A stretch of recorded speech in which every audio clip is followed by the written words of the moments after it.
की जय। बोल परमहंस महाराज की जय। तुझे दिल में बिठाकर तेरा दीदार करूं। कितना गहरा वर्डिंग है कि जिसको चाहते हैं उसी को अपने दिल में जगह देकर बस उसी को देखते रहे, उसी को याद करे, उसी की तड़प में रहे। कहते हैं वो वडभागी है जीव जो सतगुरु के दर्शन करते हैं। उनके दर्शनों जैसी दात तो त्रिलोकी में कोई नहीं है, लेकिन उससे भी वडभागी वो जीव होते हैं जिन्हें सतगुरु स्वयं दर्शन देने उनके घर आ जाते हैं, उनके मन मंदिर में आ जाते हैं। सतगुरु की प्रेम की क्या महिमा गाएं जो प्रेमियों के दिल की हर इच्छा पूरी करते हैं। जब ये संसार प्रेमियों को अपने प्रीतम के दर्शन नहीं करने देता तो प्रीतम स्वयं चलकर अपने प्रेमियों के पास आता है। सतगुरु का प्रेम तो सदा से ही ऐसा है, केवल उस प्रेम का एहसास करने के लिए पवित्र हृदय की जरूरत होती है। एक सच्चा और पवित्र हृदय की सतगुरु के निस्वार्थ प्रेम को पहचान सकता है। ऐसे ही एक सच्चे हृदय ने सतगुरु को प्रेम से पुकारा। उसकी तड़प ने सतगुरु को इतना बेचैन कर दिया कि फिर सतगुरु उसकी पुकार सुनकर उसे दर्शन दिए बिना नहीं रह सके। प्रेम वश तो सतगुरु भी अपने प्रेमी के गुलाम हो जाते हैं। फिर प्रेमी की खुशी ही सतगुरु की खुशी बन जाती है। फिर प्रीतम भी किसी नियम को नहीं जानता, केवल प्रेम की तड़प को जानता है। लेकिन जब वो तड़प हृदय की गहराई से आती है तभी श्री चरणों में परवान होती है। एक भक्तानी थी, श्री चरणों में दर्शन करने के लिए केवल एक बार आई थी। सुंदर प्यारे नजारे को अपनी आंखों में बसाकर दर्शन दीदार करके घर लौट गई। फिर कई वर्षों तक श्री दर्शनों का सौभाग्य प्राप्त नहीं हुआ। किसी छोटे से गांव में रहा करती थी और वहां से आने जाने के साधन भी सुगम न थे। बड़ा समय बीत गया। अपने प्यारे दीदार की दिल में बड़ी तड़प थी कि कब जाके सोने दर्शन हो। घर में श्री मूर्त विराजमान की हुई थी और बड़े ही भाव से सेवा किया करती थी। घर में एक बकरी पाली हुई थी और उसके दूध का भोग लगवाया करती थी। उसके भगत जी वहां का गांव में ही किसी के यहाँ छोटी सी नौकरी किया करते थे। एक दिन उस भक्तानी को कहीं से ये पता चला कि गांव के बाहर दूर जो मेन सड़क जाती है वहां से आज मेरे सतगुरु महाराज जी पधार रहे हैं। वहां से उनकी गाड़ी निकलेगी। दिल में बड़ा चाव कि मैं अपने सतगुरु के दीदार करूंगी। दिल में इतनी तड़प, बार बार दिल रोता कि आज सोने के दीदार होंगे, आज मेरे हारा वाले मुझे मिलेंगे। जा देखा प्रभु अपना, प्रभु देखिया सुख खोए। कब जाके वो सुंदर दीदार मिले, वो सोने कमल नैनों के दर्शन हो, चरण कमलों के दर्शन हो, मेरा मन तृप्त हो जाए। आज दिल में बड़ी तड़प है। भक्तानी ने बड़े प्रेम से बकरी का दूध निकाला, बकरी के दूध की खीर बनाई, मिट्टी के एक बड़े से कटोरे में उसको डालकर ढककर साथ लेकर चली गई। आज दिल में बड़ी उमंगे हैं, आज मेरा साहिब आएगा, मेरा सोना आएगा। उस पावन दीदार करके आज नैन तृप्त होंगे। अपने भगत जी को भी साथ लिया कि आज मेरे गुरु महाराज जी आएंगे। मेन सड़क से आज उनको कहीं जाना है। सड़क से जाएंगे तो रास्ते में ये खीर का कटोरा मैं श्री चरणों में अर्ज करूंगी। प्रभु मुझे जरूर पहचानेंगे और अपने कर कमलों से भोग लगाएंगे। भगत जी को भी चाव उमड़ा, क्योंकि जब हम किसी का प्रेम देखते हैं तो अपने दिल में एक तरंग उड़ती है कि वाकई में इसके गुरु महाराज जी इतने दीवाना करने वाले हैं कि कोई तो बात होगी ना। तो इसलिए उनके जो भगत जी थे उनको भी थोड़ा एक्साइटमेंट होना शुरू हो गया। तो वो वहां सड़क पर जा खड़े हुए। मैं खड़ी होड़ी कारा आज शाम आएगा, जे शाम न आया कोई पैगाम आएगा। कैसे जब हम इवन श्री अनंतपुर में या कहीं भी दर्शन करने के लिए जाते हैं, पता चलता है कि आज श्री गुरु महाराज जी ने आना है, तो उसी रास्ते पर कितने घंटे घंटे बैठकर इंतजार कर देते हैं कि श्री गुरु महाराज जी आने वाले हैं, श्री गुरु महाराज जी की यहाँ से कार निकल के जाएगी। जैसे श्री अनंतपुर में बस स्टैंड से कभी कभी कार निकलती है श्री आरती के बाद, तो लोगों को पता है कि इस समय श्री आरती के बाद कार निकलेगी, तो श्री गुरु महाराज जी की एक झलक पाने के लिए कैसे हम वहां पर घंटों खड़े हो जाते हैं कि श्री गुरु महाराज जी की कार आएगी, श्री गुरु महाराज जी की कार आएगी। एक बार ऐसे ही अपनी स्टोरी बताती हूँ कि हम लोग बस स्टैंड पर पहुंचे, मैं और एक फ्रेंड थी मेरे साथ। हम लोग जब बस स्टैंड गए, ऐसे किसी सेवा के लिए गए थे, तो दिल में आया कि श्री गुरु महाराज जी की कार भी यूजली इसी समय आती है, कितना अच्छा हो कि हम यहाँ पे सेवा के लिए पहुंचे हैं और श्री गुरु महाराज जी की कार आ जाए। तो अभी वहां पर पहुंचे ही थे कि कार का हॉर्न बजा और सच में श्री गुरु महाराज जी की कार वहां पे आ गई। तो सब भागे कि श्री गुरु महाराज जी की कार आ गई। जब हम कार के पास भागे तो श्री गुरु महाराज जी श्री कार में नहीं थे, सिर्फ महात्मा जी गाड़ी लेके जा रहे थे।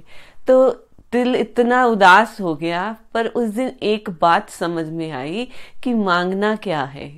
अगर मैं अपने प्रीतम को मांगती कि आज मुझे श्री गुरु महाराज जी के कार में दर्शन हो जाए, तो श्री गुरु महाराज जी होते। मैंने बोला कार आएगी, कार में आने वाली है, काश कार आ जाए श्री गुरु महाराज जी की। तो वाकई उन्होंने कार भेज दी। मैंने तो दर्शनों की चाह ही ना रखी थी, तो कैसे श्री गुरु महाराज जी आते। ये बड़ी गहरी बातें होती है कि हम मुंह से, जुबान से क्या वर्ड्स निकालते हैं, उन वर्ड्स को गुरु महाराज जी पूरा करते हैं। जैसी भावना रखते हैं वैसा ही श्री गुरु महाराज जी पूरा करते हैं। तो उस भक्त्यानी ने जब जाकर सड़क पर खड़ी रही, अपने दिल में अपने प्रीतम को याद करती रही कि उसका सुंदर कमल से भी ज्यादा प्यारा मुखड़ा मेरी आंखों में आकर समा जाए। धन्य है वो हृदय जो अपने मालिक की याद में इस प्रकार से रोते हैं। धन्य है वो आंखें जो अपने सतगुरु की याद करके रोती रहती हैं। मेरा सतगुरु वो आएगा, वो परम सुंदर, एक दिन उसको मुझ निमानी पर तरस आएगा। वो भक्त्यानी बस मन ही मन ये विनतियां करती रही। दिन तुम्हारी कृपा चाहूं निस्वासा, पूरन होएगी हिये की आशा। मैं दिन रात तेरी ही कृपा की उम्मीद करती हूँ। मेरे सतगुरु मेरे दिल की आशाएं पूर्ण कर। ये भक्तानी प्रेम से अपने सतगुरु की राह देख रही। आज आवेगा जे ना आया ते कोई पैगाम आवेगा। समय बीता, प्यारे सतगुरु श्री कार में सवार होकर वहां सामने से आ रहे हैं।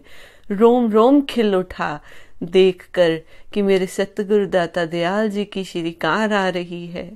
मेरा प्यारा आएगा, वो आ रहा है, मुझे जरूर पहचानेगा। सड़क के किनारे आकर खड़ी हो गई, आंखें मुड़ मुड़ के देख रही है कि अभी श्री कार रुकेगी। उतर के मेरे श्री गुरु महाराज जी मुझे निहाल करेंगे। हजूर जब वहां से आए, जाने क्या लीला उस प्यारे की करनी थी। प्रेम की परीक्षा भी बाकी थी। सुंदर दर्शनों को छुपाकर, सुंदर मुखड़े को छुपाकर चुपचाप वहां से निकल गए। भक्तानी के दिल को धक्का लगा, अरे देखा तक नहीं और चले गए। हे सतगुरु, मुझ नीच से कौन से गुनाह हो गए। हे मेरे मालिक कृपा करे। हे सोनिया, शायद आपने मेरे अवगुण देखे होंगे। हे मेरे स्वामी, मेरे दाता, मेरे अवगुण चित्त न धरो। दर्शनों की दात से निहाल कीजो। उस कृपा निधान को भी न कोई लीला उन्होंने रचनी थी। अपने प्रेमियों के दिल का प्रेम दिखाने के लिए कुछ न कुछ लीलाएं करते रहते हैं। ऐसी लीलाएं ही हम सभी गुरुमुखों के लिए एक मार्ग होती है कि सतगुरु से प्रेम कैसे निभाया जाए। तड़प को जब एक तड़प को ना अंजाम जब मिलता है तो उसका एक समय होता है। ये भक्तानी तड़पती रही और मन महसूस कर वापस अपने घर लौट गई। उसके भगत जी भी बड़े गुस्से हुए कि ये क्या, तू तो कहती थी तेरे गुरु महाराज जी तेरी तरफ देखेंगे, तेरे लिए कार रोकेंगे, तेरी खीर का भोग लगाएंगे। उन्होंने तो देखा तक नहीं, उन्होंने तो गाड़ी तक नहीं रोकी। गुरु महाराज जी तो अमीरों के हैं, ये ताना देते हुए वहां से भगत जी चले गए। भक्तानी रोती चली जा रही है, हे सतगुरु ये क्या खेल रचा आपने। मेरे दिल को बड़ी तड़प थी कि आज आन मिलोगे मेरे साईं, लेकिन आपने देखा तक नहीं, आपने मेरी ओर एक पलक उठा के नहीं देखा। पर प्रीतम ने तो भी उसके प्रेम की तड़प को उफान कर लेकर आना था।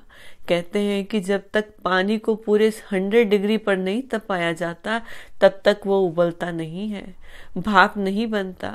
इस भक्तानी का प्रेम भी उस 100 डिग्री तापमान पर आ चुका था। श्री कार आगे गई, वहां से कई रास्ते में एक नदी थी, उसको पार करके दूसरी तरफ जाना था। जब तक वहां पहुंचे तो बारिश होने लगी और बारिश काफी तेज हो गई, इतनी तेज कि नदी के ऊपर जो एक छोटी सी पुलिया बनी हुई थी, उस पुलिया के ऊपर से पानी बहने लगा। वहां पर जो 1-2 लोग खड़े थे उन्होंने सलाह दी कि नदी के ऊपर से ना जाएं, क्योंकि पुलिया के ऊपर पानी चढ़ गया है, वहां से निकलने का कोई रास्ता भी नहीं था।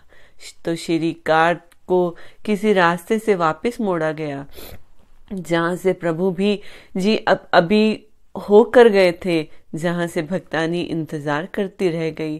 प्रेम की जीत है। प्रबल प्रेम के पाले पड़कर प्रभु को नियम बतलाते देखा, अपना मान भले टल जाए भगत का मान टलते देखा। प्रेम सब नियमों से ऊपर है। प्रेम की जब तड़प एक हद से ज्यादा गुजर जाती है तो वो सोना आता है। जब वापसी में आए तो प्रभु जी के दिल बड़ी दया आई। आज उस भक्तानी को निहाल करने का निश्चय किया। वहां से आए तो वहां एक छोटी सी एक पगड़ी थी जो मेन रोड से उस गांव को मिलाती थी। हजूर ने इशारा किया कि सीधे नहीं जाना, यहाँ ले चलो। जैसी मौज। श्री कार उस कच्चे रास्ते से होती हुई उस गांव की ओर चल पड़ी। वो भक्तानी घर बैठकर रो रही है, तड़प प्रभु के याद की। ये प्रेम का बंधन है गुरुमुखो, जिसने प्रेम किया वो जानते हैं। आज सतगुरु उस पगडंडी पर जा रहे हैं और वो भक्तानी घर पर बैठी रो रही है। नैन हमारे बावरे छिन छिन लोड़े तुझ, ना तुम मिलो न मैं सुखी, ऐसी वेदन मुझ। घर में श्री मूरत विराजमान है, खीर का कटोरा वहीं पास पे रखा है और रो रही है। मेरे स्वामी तेरे दर्शनों के बिना ये जीवन बेकार है, तुम ना मिलो तो मेरा दिल कैसे सुखी हो। हे करुणा कर, आपने दिल की तड़प को नहीं देखा, दर्शन नहीं दिए। हे सतगुरु, आपने इस प्रेम को कबूल नहीं किया। हे मेरे स्वामी कृपा कीजो, कृपा कीजो। अब वहां उसके दिल की तड़प बढ़ रही है और इधर हजूर उसकी तरफ खींचे चले जा रहे हैं। श्री कार जब गांव में पहुंची, अब ना तो अता पता मालूम है, लेकिन हृदय की जो तड़प है इतनी गहरी है कि सतगुरु को अपनी तरफ खींचे जा रही है। जैसे तैसे करके पूछते जा रहे हैं। जो महात्मा जी श्री कार चलाते हैं वो भी कई बार फरमाते हैं कि कई बार बिल्कुल पता नहीं होता कि कहाँ जा रहे हैं। जैसे जैसे श्री गुरु महाराज जी आदेश देते रहते हैं, आज्ञा से हम लोग चलते रहते हैं। वहां से कार मोड़ लेते हैं, लेफ्ट राइट या स्ट्रेट, जहां भी जाना है वो श्री मौज होती है। कहने का भाव केवल इतना है कि गुरुमुख की ये प्रेम की बातें हैं। अगर प्रेमी का दिल तड़प रहा है तो प्रीतम भी अनजान नहीं है उस प्रेम से। ये कोई एक तरफा प्रेम नहीं है कि मछली को तड़पे लेकिन जल को ये खबर ही ना हो। कोई मेरे तड़प के लिए बैठा है। पानी के किनारे अगर मछली पड़ी हुई तड़प रही है तो पानी के को तरस नहीं आता कि मैं उछाल लेके उस मछली को अपने अंदर समेट लूं। ये जल और मछली की प्रीत नहीं है गुरुमुखो। प्रेमियों का सतगुरु के साथ प्रेम दो तरफा होता है। अगर प्रेमी का हृदय तड़पता है तो प्रीतम का हृदय भी तड़पता है। अभी पता नहीं है कहाँ जाना है, कैसे जाना है। रास्ते में किसी से पूछते पूछते जहाँ जहाँ श्री गुरु महाराज जी रास्ता बताते चले जा रहे हैं, महात्मा जी वहाँ कार लेकर चले जा रहे हैं। अत्यंत इशारा किया कि यही इस झोपड़ी के सामने रोक दो। आज हजूर श्री गुरु महाराज जी अपने प्रेमियों को दर्शन देने के लिए घर पर आए। 14वीं का चांद आज घर में उतरा है उस भक्तानी के। क्या कहे कितने ऊंचे भाग्य है प्रेमी भक्तानी, तूने अपने मालिक को अपने घर बुला लिया। जो वो शहंशाहों का शहंशाह है, वो जो परम लीलाधारी है। दयाल देश से आए दाता, ये काहू नहीं परम पछाता। धार्यो भक्त हे तू तन स्वामी, बराबर नमामि नमामि नमामि। आज कुंडा खड़काया है, भक्तानी दरवाजा खोल।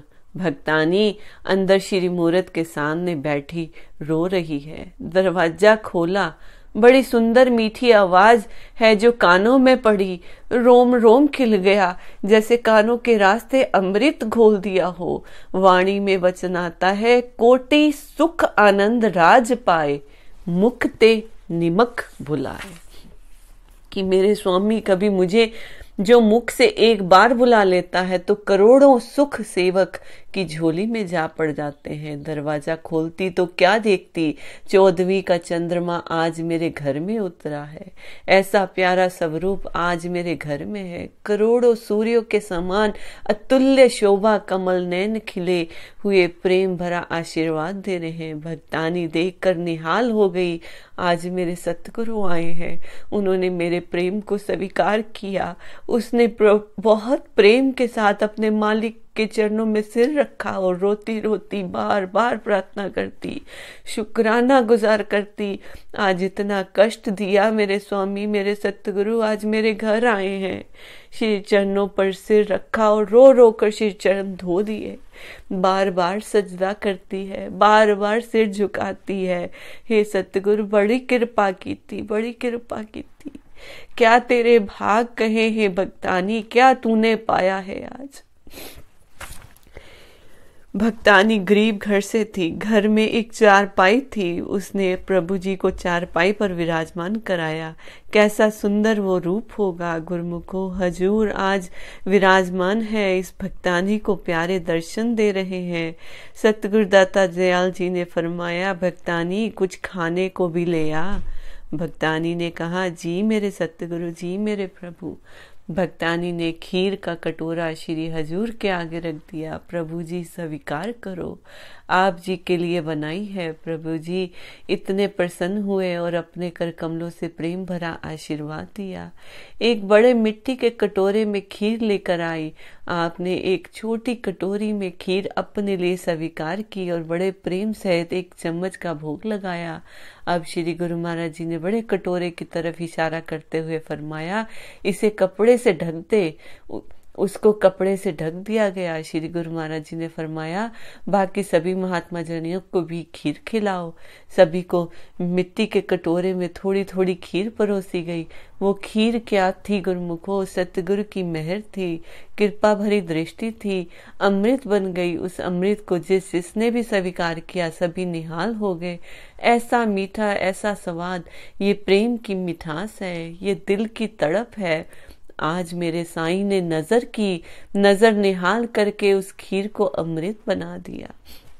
जो भी खा रहा है और मांगता है, वो छोटे से कटोरे में कितनी खीर होगी आप सोच सकते हो। भक्तानी संतों को और खीर देने का प्रयास कर रही है। ऊपर कपड़ा ढका हुआ है और जितना हो सक रहा है सबको बांट रही है। जिसके ऊपर कृपा करे मेरा पार ब्रह्म, वहाँ कमियां थोड़ी होती हैं।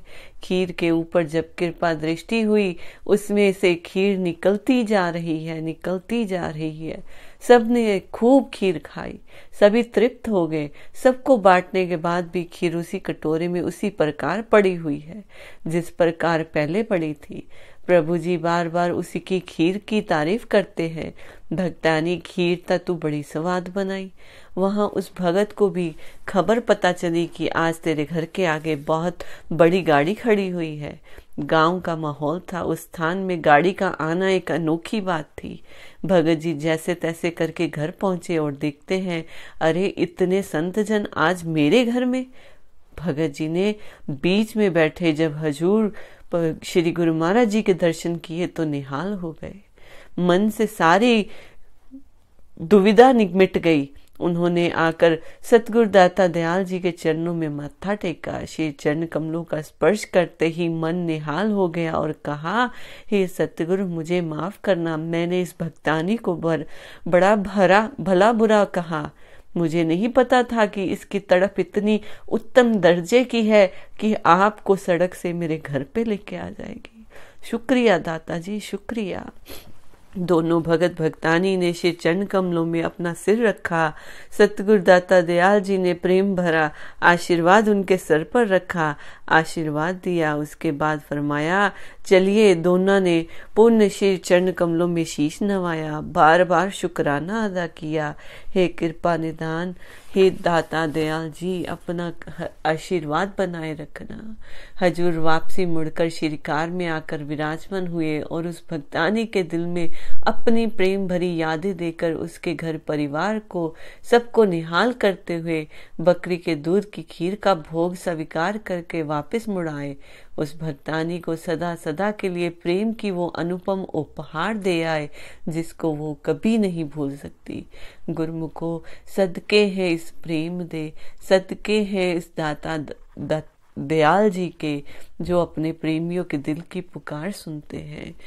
गुरुमुखो हम भी अपने हृदय में सतगुरु के प्रेम की तड़प को इस प्रकार बसा कर रखें, जब जब श्री दर्शनों के लिए जाएं, उन सुंदर नजारे को अपनी आंखों में बसाकर साथ लेकर आएं। अपने मस्तक के बीच में सतगुरु का सुंदर सिंहासन लगा रहे। प्रेम की तड़प हमेशा श्री चरणों में स्वीकार होती है। वीरे के अंदर प्रेमी से सकता है, धुआं निकलता है लेकिन आग नहीं भड़कती। धीरे धीरे ये प्रेम की अंदर की तार प्रीतम के हृदय को झंझोड़ देती है। सतगुरु भी मिलने के लिए तड़प उठते हैं। गुरुमुखो इसीलिए हमने पिछले कई दिनों में यही चर्चा की है कि जब भी भजन सुमिरन में बैठो, ध्यान में बैठो, अपने मालिक से बात करो, अपने मालिक को भजन सुनाओ। जिस तरह से आपके अंदर रस आए कि मैं गुरु महाराज जी से जुड़ रही हूँ, बस उसी का कनेक्शन लो। कई गुरुमुख तो श्री आरती के बाद ही घंटों भजन पे बैठते हैं, क्योंकि जब श्री आरती करके हम श्री मूरत का ध्यान करते हैं तब वो मूरत हमारे अंदर बस जाती है। जब अंदर मूरत बस जाती है तो फिर बाहर निकलने का दिल नहीं करता, फिर मन भी अंदर की तरफ जाने लगता है।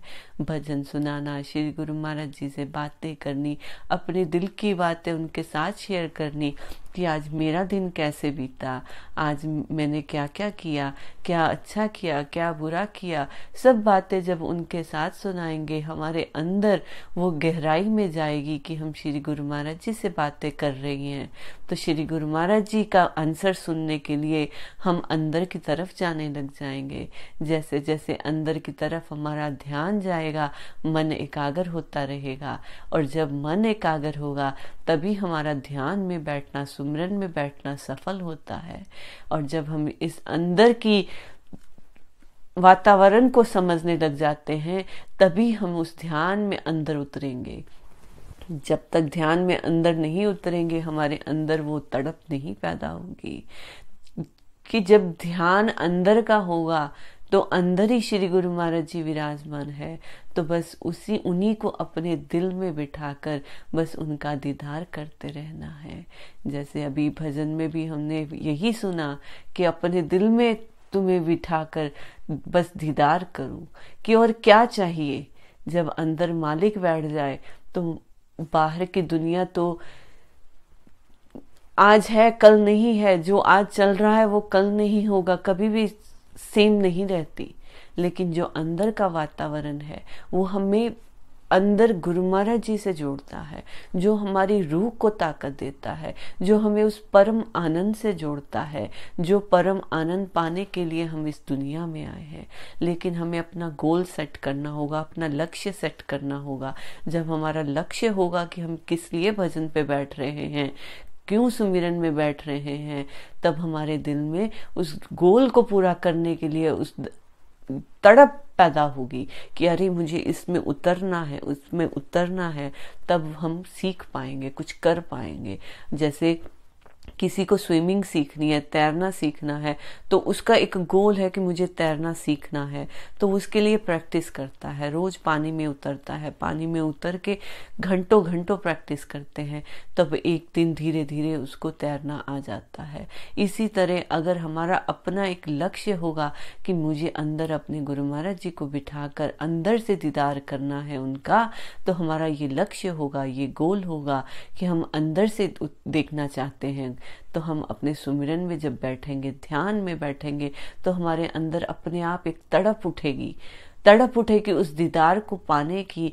जैसे उस भक्तानी ने श्री गुरु महाराज जी के कार के दर्शन करने गई थी कि मुझे कार में ही एक झलक मिल जाए, लेकिन वो नहीं कर पाई। वो तड़प उसको, जैसे उसकी 50% भक्ति हुई होगी, लेकिन जब कहीं पे रिजेक्शन हो जाती है तो वो 50% आपका 100% कब हो जाता है? कुछ पलों में हो जाता है। जैसे एक बार कहते हैं एक भगत वृक्ष के नीचे बैठे भजन सुमिरन कर रहा था, तो वहां से नारद जी निकले। तो भगत ने नारद जी को कहा कि आप कहाँ जा रहे हो? तो उसने कहा मैं अब भगवान के दर्शन के लिए जा रहा हूँ। तो उसने कहा मेरा भी एक संदेशा लेते जाओ कि मुझे दर्शन कब होंगे, कि इस नैनों की प्यास कब बुझेगी, कि कब मुझे भगवान मिलेंगे। तो नारद जी ने कहा मैं जरूर तुम्हारे क्वेश्चन का आंसर भगवान से लेता आऊंगा। तो जब उसने भगवान के दर्शन किए नारद जी ने, तो उस भगत का प्रश्न भगवान के चरणों में रखा कि ये प्रेमी बैठा आपको याद कर रहा है, आपका ध्यान कर रहा है, वो जानना चाहता है कि कब उसको दर्शन होंगे। तो भगवान नारायण ने कहा कि जिस वृक्ष के नीचे बैठा वो भजन कर रहा है, उतने जन्म उसको तपस्या करनी पड़ेगी, तो उसके बाद उसको दर्शन होंगे। तो नारद जी ने ये समाचार उस भगत को आकर प्रेमी को बताया कि इतने जन्म उसको तपस्या करनी पड़ेगी। तो वो भगत खुशी में नाचने लगा, इतना नाचा कि अपनी सुध बुध भूल कर ध्यान में लीन हो गया। तो जब वो ध्यान में लीन हो गया तो भगवान वहां प्रकट हो गए और उसको दर्शन दिए। ये बात देखकर नारद जी बड़े हैरान हुए कि ये क्या, कि आपने तो कहा था कि इतने जन्म इसको तपस्या करनी है, पर आप तो पल में ही प्रकट हो गए। तो भगवान ने कहा क्योंकि अगर ये सिर्फ तपस्या कर रहा था, सुमिरन कर रहा था, तो इसको इतने जन्म लगते, लेकिन जब ये प्रेम में नाच रहा था, नाच कर ध्यान में लीन हुआ, तो हम इसका जो तड़प थी वो 100% हो गई। जैसे पानी को उबाल आने के लिए 100% तापमान होना चाहिए, उसी तरह से जब ये नाच कर ध्यान में लीन हुआ तो इसका जो प्रेम था, तो जो तड़प थी वो 100% हो गई, और हमें अभी के अभी इसको दर्शन देने पड़े। तो बस अपने अंदर उस तड़प को, उस रस को जगाना है, जिससे हमारा मन एकाग्र हो। जब मन एकाग्र होगा तब हम इस अंतर मन को एकाग्र करके ध्यान में लीन होंगे। ध्यान में लीन होकर ही अपने सतगुरु को दिल में बसा सकेंगे और फिर घट में ही दर्शन कर सकेंगे। बोलो जयकारा, बोल मेरे श्री गुरु महाराज की जय।